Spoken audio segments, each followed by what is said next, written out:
Donald Trump Yemen पर बम गिरा रहे हैं, लेकिन 7,000 किलोमीटर दूर उनके खिलाफ एक बहुत बड़ा वॉर जोन तैयार हो चुका है। ट्रंप को चैलेंज किया जा रहा है कि हिम्मत है तो यहां बमबारी करके दिखाओ। और यह ऐसी वार्निंग है जिसमें कोई गलती हुई तो वर्ल्ड वॉर रोकना बहुत मुश्किल हो जाएगा।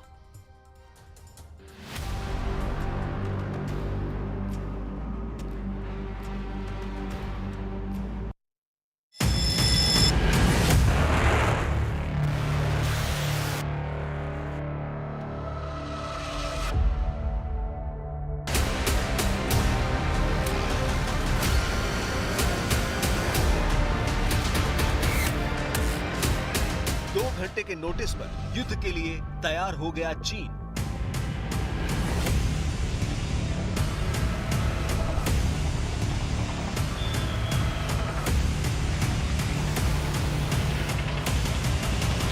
दो घंटे के नोटिस पर हमले के लिए निकल गए चीन के जंगी जहाज।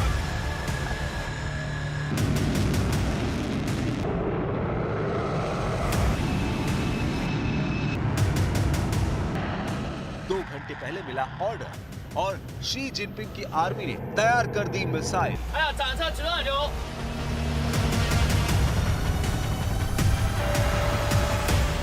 फिर वो वीडियो रिलीज किया गया जिसमें मिसाइल अनलॉक की गई। चीन कहां हमला करने वाला है ये सिर्फ शी जिनपिंग जानते हैं।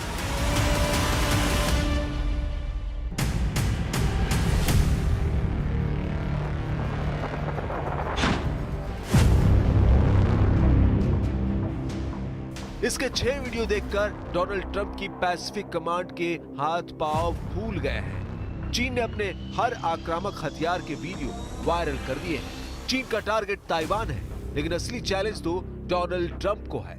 दूसरी बार अमेरिका की गद्दी संभालने वाले डोनाल्ड ट्रंप के पास भी ये वीडियो भेजे गए हैं। कोई शक नहीं कि अब ट्रंप को भी एहसास हो गया है कि टैरिफ वॉर वाला बिगुल बजाकर उन्होंने बहुत बड़ी गलती कर दी है।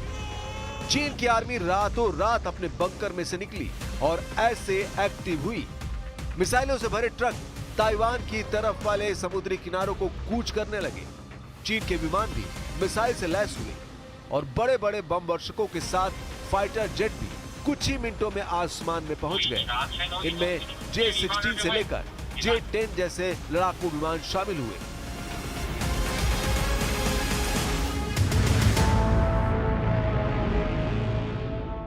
चीन की नौसेना भी ताइवान की तरफ बढ़ने लगी। बड़े बड़े डिस्ट्रॉयर एक्टिव कर दिए गए और साथ में चीन के एयरक्राफ्ट कैरियर भी विमानों को लॉन्च करने लगे। चीन ने ताइवान के आसपास अपने हथियारों को लॉन्च करके बता दिया कि 24 घंटे के अंदर वो क्या कर सकता है। ताइवान के आसपास युद्धाभ्यास की शक्ल में शी जिनपिंग के इरादों में बहुत बड़े हमले की बू आ रही है। एयरफोर्स, नेवी और आर्मी को एक साथ युद्ध लड़ने का ऑर्डर ऐसे नहीं दिया जाता। शी जिनपिंग ने अपनी फोर्स को ताइवान पर हमले वाली तैयारी का बहुत बड़ा हुक्म जारी किया है, क्योंकि चीन को लग रहा है कि ताइवान को उससे अलग करने की कोशिश हो रही है।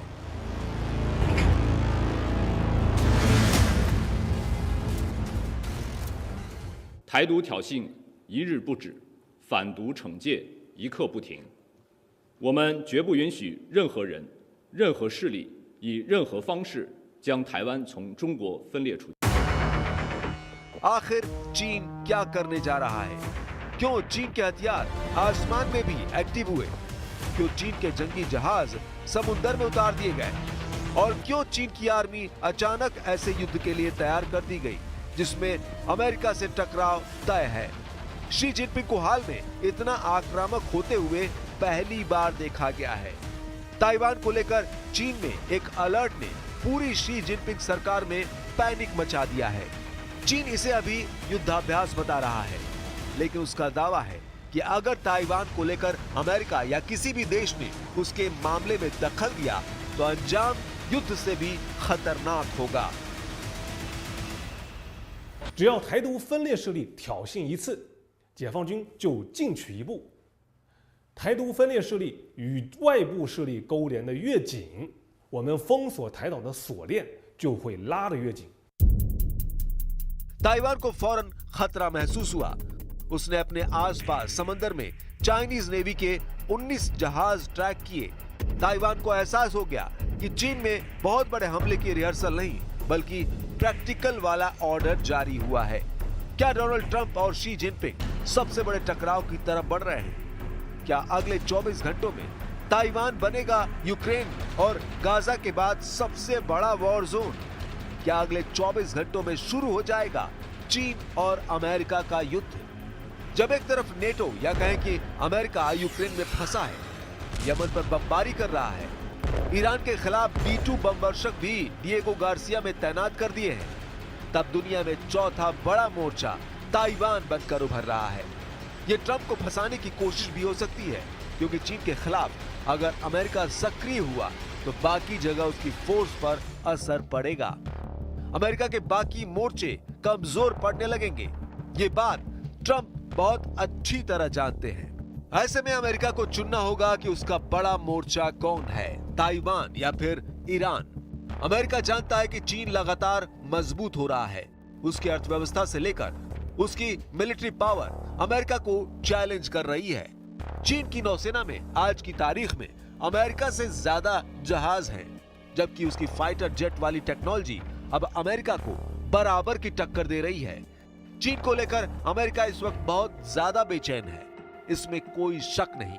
ट्रंप पहले ही आर्थिक मोर्चे पर चीन को परेशान कर चुके हैं। चीन पर भारी भरकम टैरिफ लगाने के बाद अब अमेरिका और चीन में आमने सामने का टकराव शुरू हो गया है।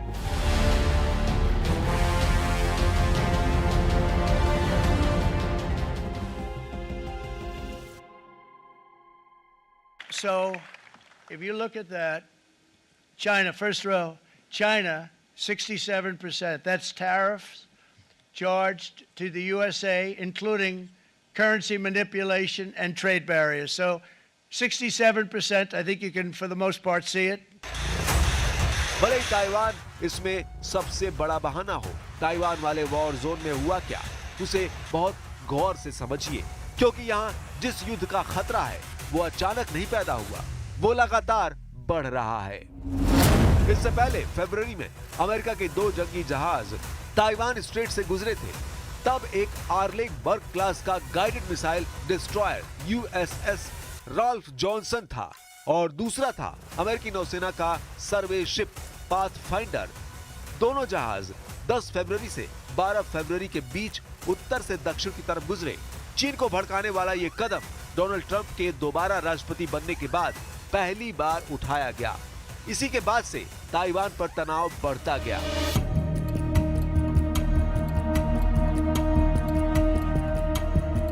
अमेरिका के वॉरशिप ताइवान स्ट्रेट से गुजरे हैं। यह करीब 180 किलोमीटर चौड़ा समुद्री गलियारा है, जिसके एक तरफ ताइवान है और दूसरी तरफ चीन। यहाँ अमेरिका के वॉरशिप गुजरने को चीन ने हमेशा बहुत ही धमकाने वाला कदम माना है। यहाँ पर चीन की नौसेना हमेशा एक्टिव रहती है और अमेरिका की तरफ से होने वाले किसी भी हरकत पर बराबर नजर रखती है, पेट्रोलिंग भी करती रहती है।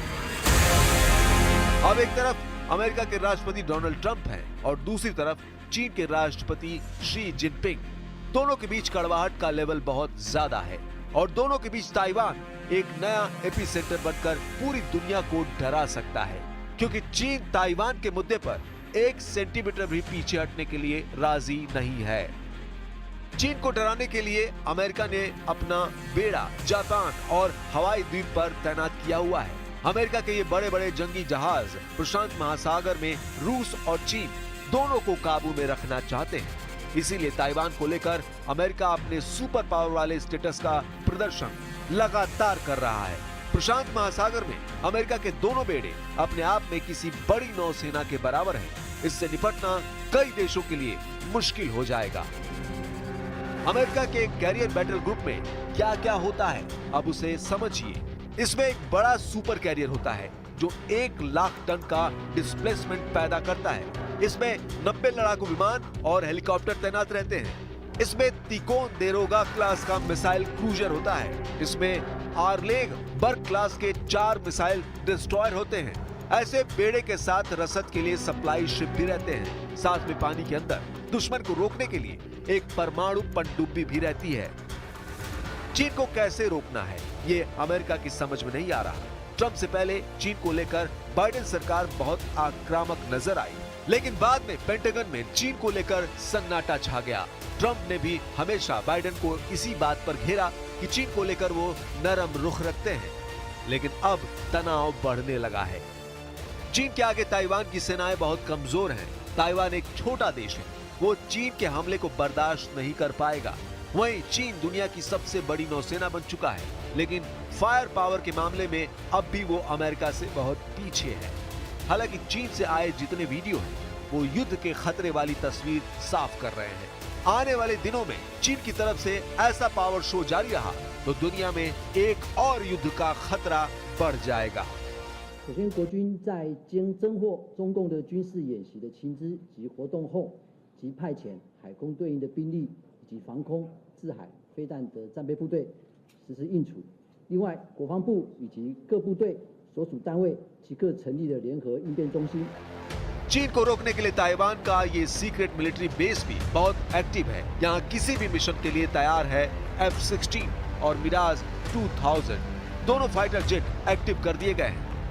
कंट्रोल रूम से टेक ऑफ का ऑर्डर मिलता है और आगे बढ़ जाता है ताइवान का ये बहुत ही खतरनाक लड़ाकू विमान। उड़ान की शुरुआत 2 मिराज 2000 से होती है। जेट इंजन की दहाड़ सुनिए। इस गड़गड़ाहट के साथ दोनों मिराज टेक ऑफ करते हैं, क्योंकि कंट्रोल रूम से ऑर्डर आया है कि ताइवान के एयर स्पेस से दुश्मन दाखिल हो रहा है। ताइवान इस वक्त बहुत ज्यादा तनाव में है। उसकी पूरी सेना इस वक्त युद्ध वाले मोड में है।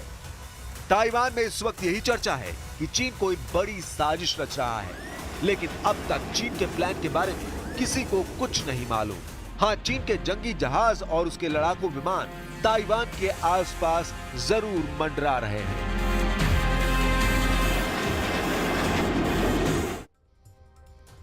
पुतिन के एक दौरे ने पूरे यूरोप में डर पैदा कर दिया है। पुतिन ने रूस की सबसे खतरनाक परमाणु पनडुब्बी लॉन्च कर दी है और इस दौरान उन्होंने एक बड़ी वार्निंग भी दी है।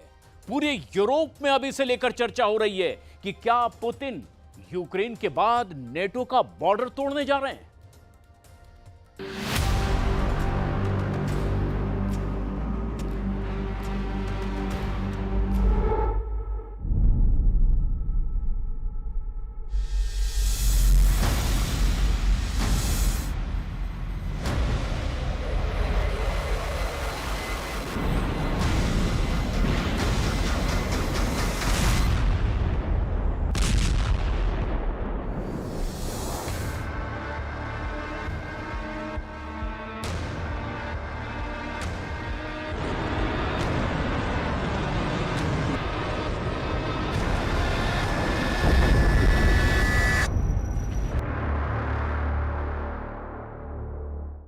И крылатые ракеты «Циркон».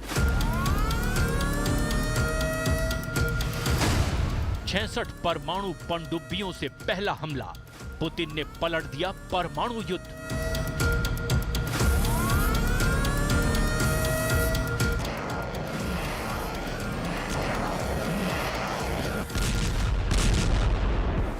यूरोपियन यूनियन के 27 देश और अमेरिका को छोड़कर नेटो के 31 देशों ने रूस को इतना मजबूर कर दिया है कि पुतिन ने 3 साल से ज्यादा की जंग में पहली बार परमाणु पनडुब्बी से यूक्रेन समेत यूरोप पर हमले के आदेश दे दिए हैं।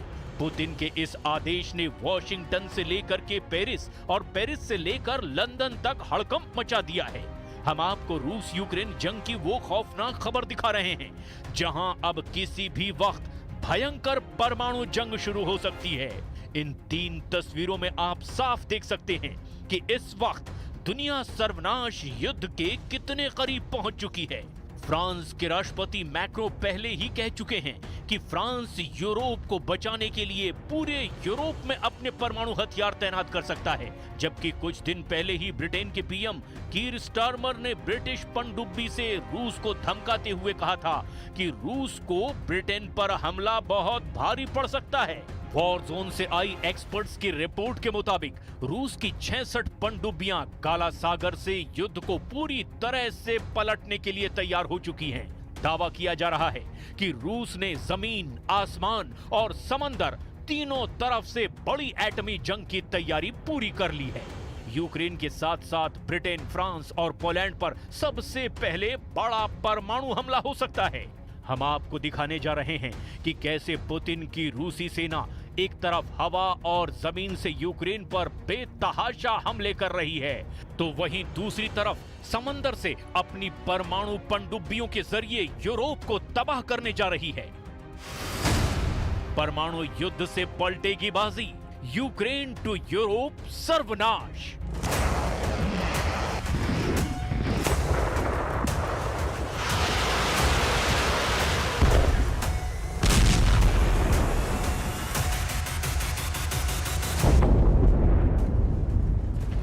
एक 1130 दिन से ज्यादा की जंग में रूस लगातार यूक्रेन को रौंद रहा है। अब तक यूक्रेन के 25% से ज्यादा इलाके पर रूस कब्जा भी कर चुका है। यूक्रेन के जापोरेजिया, खेरसोन, लुहांस्क और खार्किव पर रूस कब्जा करने के करीब पहुंच चुका है। हारते और हाँफते यूक्रेन के सामने अब बस एक ही रास्ता बचा है कि अगर यूरोपीय देश रूस पर हमला कर दें तो यूक्रेन की हार कुछ वक्त तक के लिए टल सकती है।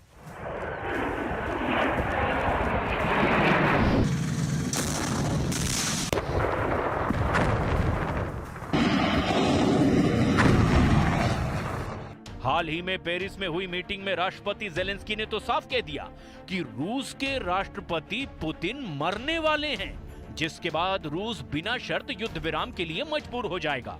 यहां तक कि फ्रांस के राष्ट्रपति मैक्रों और ब्रिटिश प्रधानमंत्री कीर स्टारमर ने तो रूस को धमकी देते हुए कहा कि रूस कभी भी यूक्रेन को नहीं जीत पाएगा।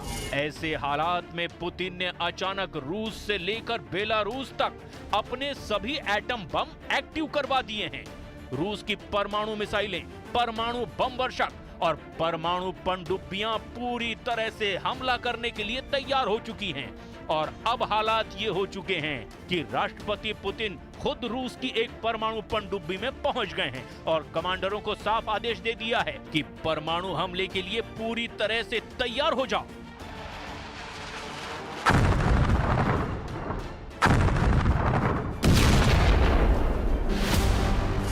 रूस के राष्ट्रपति व्लादिमीर पुतिन ने मरमंस्क के आर्कटिक बंदरगाह पर हाइपरसोनिक क्रूज मिसाइलों से लैस और परमाणु ऊर्जा से चलने वाली यासेन एम क्लास की पनडुब्बी को लॉन्च कर दिया है। इसके साथ ही रूसी नेवी की शक्ति कई गुना और बढ़ गई है।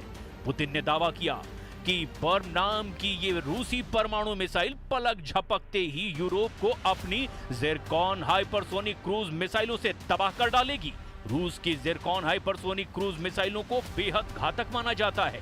परमाणु पनडुब्बी से आई पुतिन की तस्वीरों को देखकर खास तौर से फ्रांस और ब्रिटेन की हालत खराब हो गई है। Российской Федерации. Атомный подводный крейсер «Пермь» спуску на воду готов. Разрешите начать движение? Разрешаю. Даже тогда, когда мы откладывали резервы, все равно их не хватало.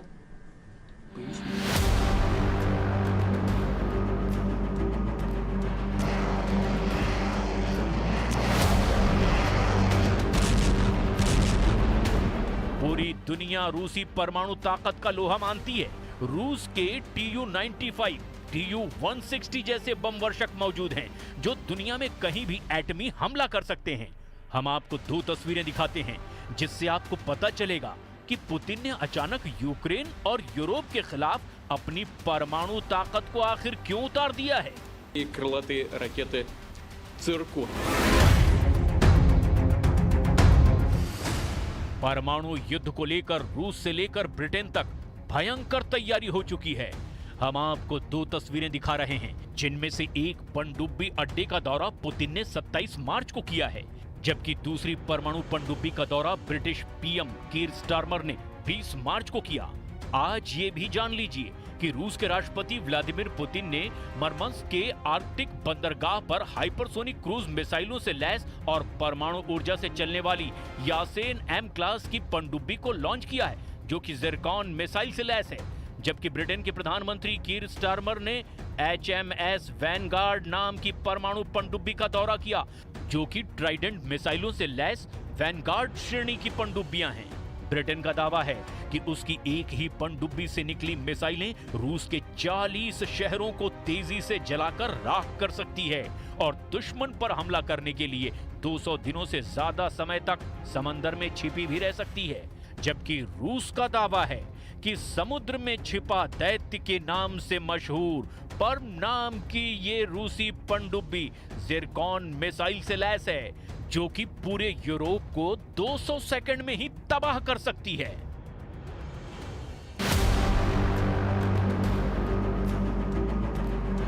उधर दूसरी तरफ नेटो ने तेजी से रूस के मुकाबले की तैयारियां शुरू कर दी है। जो दावे किए जा रहे हैं वो बेहद हैरान करने वाले हैं।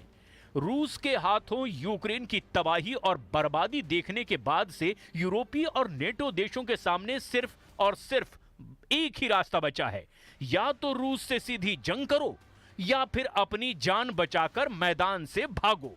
पेरिस, लंदन और ब्रसेल्स में नेटो और यूरोपियन यूनियन की मीटिंग में यह बिल्कुल साफ हो चुका है कि यूरोपीय देश किसी भी कीमत पर पुतिन और ट्रंप की डील को नहीं मानने वाले हैं। और ऐसे में हालात ये हैं कि अब पोलैंड तीसरे विश्व युद्ध का पहला हेडक्वार्टर बन गया है। नेटो की तरफ से पोलैंड रूस को सीधी चुनौती दे रहा है, ऐसे दावे भी किए जा रहे हैं। वहीं बाल्टिक देश एस्टोनिया, लातविया और लिथुआनिया भी रूस के हमलों से निपटने के लिए एड़ी चोटी का जोर लगा रहे हैं। दावों के मुताबिक पोलैंड में 1,20,000 नेटो सैनिक जमा हो चुके हैं। फ्रांस के स्पेशल फोर्स के लगभग 6,000 स्पेशल कमांडो पोलैंड में मौजूद हैं। इधर रूस ने बेलारूस में अपनी स्कंदर मिसाइल 5 महीने पहले ही तैनात कर रखी है। खबर यह भी है कि अगर पोलैंड की तरफ से रूस पर हमला हुआ तो बेलारूस की तरफ से यूक्रेन पर रूस और बेलारूस की सेना मिलकर के बड़ा हमला कर देगी। नेटो की इस चाल पर ट्रंप की मुहर नहीं लगी है, ऐसा दावा भी किया जा रहा है।